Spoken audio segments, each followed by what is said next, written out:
Okay, so this is important. Okay. So he's kind of coming to this, like, mouth area, right? Yeah. With some, like, fang-looking mountains. Okay. I don't see the fang-looking mountains because it looks the same as all the other mountains. It doesn't. Okay. It doesn't look anything like the mouth of a fish. Oh.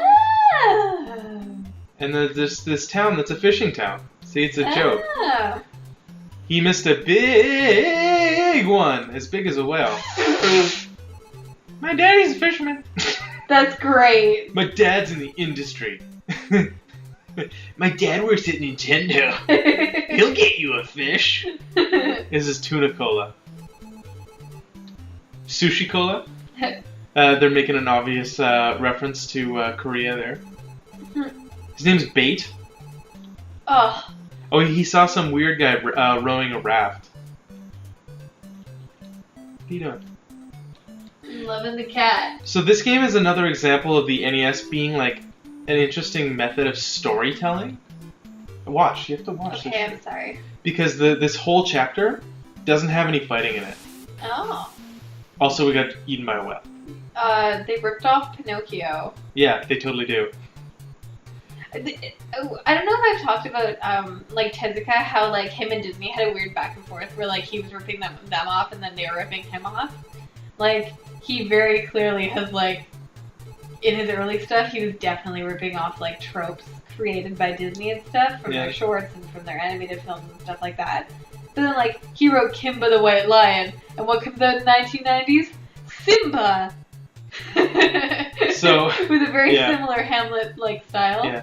So I think that it's interesting that Japan does have a lot of back and forth with North America for stuff like that. So it's like, yeah, that's totally Pinocchio. Like, there's no way getting around it. Like, I did this wrong.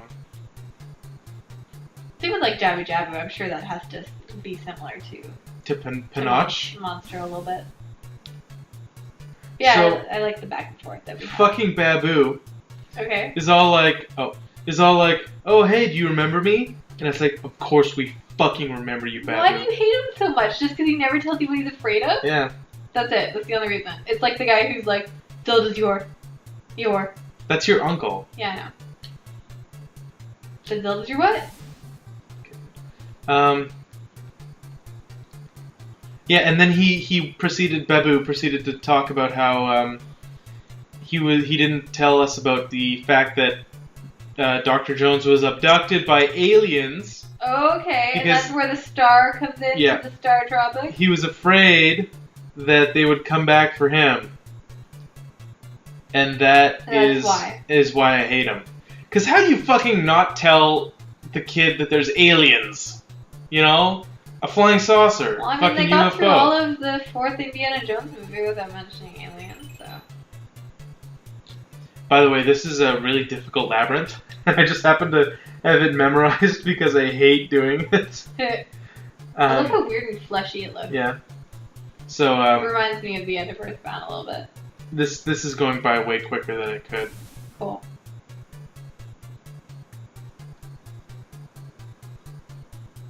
A voiture. Would you be willing to play Portal 2 on the show? Yeah. And just like post a spoiler episode and just be like, this episode has spoilers. Don't fucking watch it. Unless you've played. Mike, help! I've got smoke in my eyes. Choo. See, they rip off Pinocchio. But it's more like a homage. Homage? What? I'm not saying it's a rip. It's like it's interesting. And this is that ever popular moment in the game. Where he talks to Babu? What? Evil aliens from a distant planet tell Mike to dip my letter in water. You couldn't say that, jackass? So this is where shit gets really fucking crazy. Because this game came with an actual piece of paper. In the box for the game was an actual piece of paper that was a letter from your Uncle Mike saying like, hey, how are you? Come visit. And like the letter only took up half the paper. And you were supposed to dip the other half, the actual real piece of paper that came with your game, that was a real physical piece of paper, into some real life water. Because that would reveal a secret message. And so we spent forever on this island trying to dip, because you have a letter. He gave you a letter. And you try to dip it in the fucking water. But you can't, because that's not what you do. You have to dip it in real goddamn life. And so our dad had to call Nintendo. And he was on their, like, not toll-free line for like 45 minutes in order for us to learn fucking that the code is 747.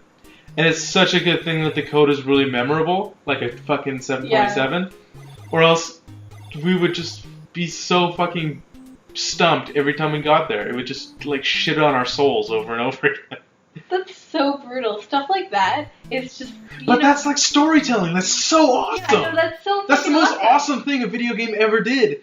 But like, not every copy was sold with the box. Yeah. Like even brand new, a lot of stores didn't use the boxes. They just had them out. Oh. Okay. So you would get the manual and you would get the game, but you wouldn't get everything that came in the box. Oh yeah, same with like with the N64 games. Sometimes you get like it would be like rubber. Like a rubber band around it with like the. But talk about immersing you into the fucking world, no, right? That's like, fucking cool. It's so fucking cool, but you didn't have it. And what did the internet gonna tell me?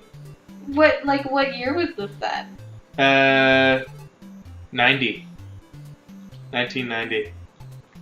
No, what year was it that he called Nintendo? Oh, a year before you were born? Yeah, I'm pretty sure. Miso, my bell, miso. Oh, I get it, like miso. No, like do, re, mi, fa, like so. miso. Okay. So this is Bell Cola. It was founded by an ex-pirate named Captain Bell, who I think saved the island from drowning. And this is Luigi. Huh.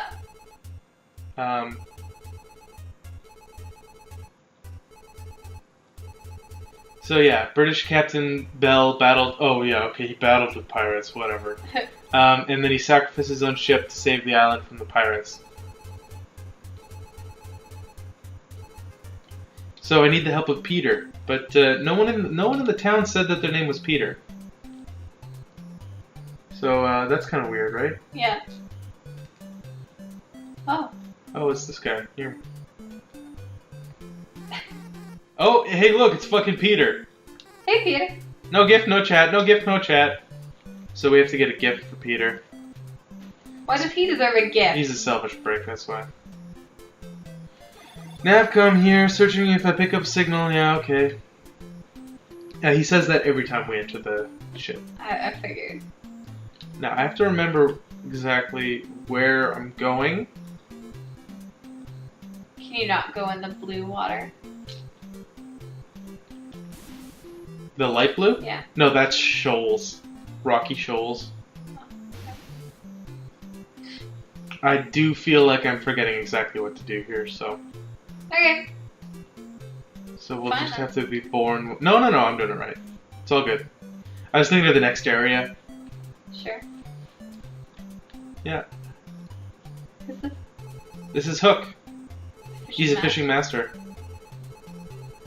And the early bird catches the worm, so he's gonna give it to us for free because we're late. Huh. Can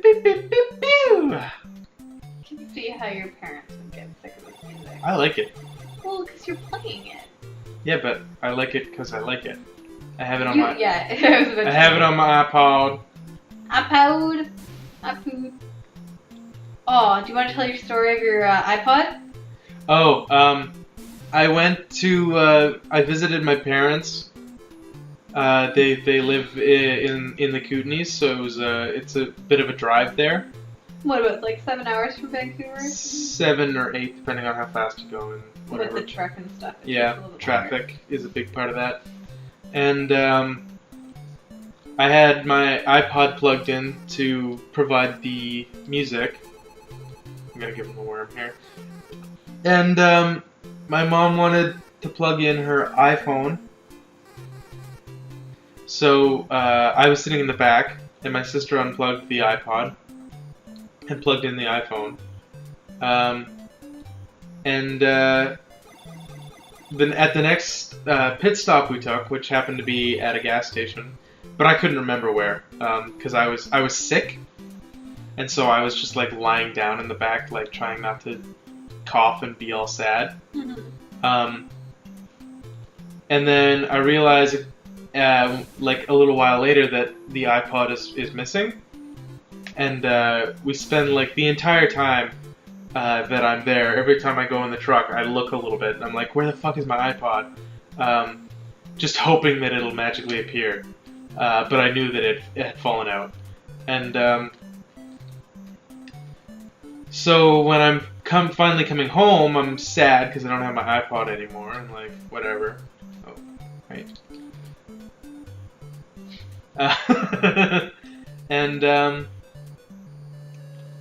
And we stop at the same spot, and I go in and I just like happen to ask if they maybe saw an iPod come in like a week and a half, 2 weeks prior, and she's like, yeah. And I was like super happy, and I almost like hugged the girl.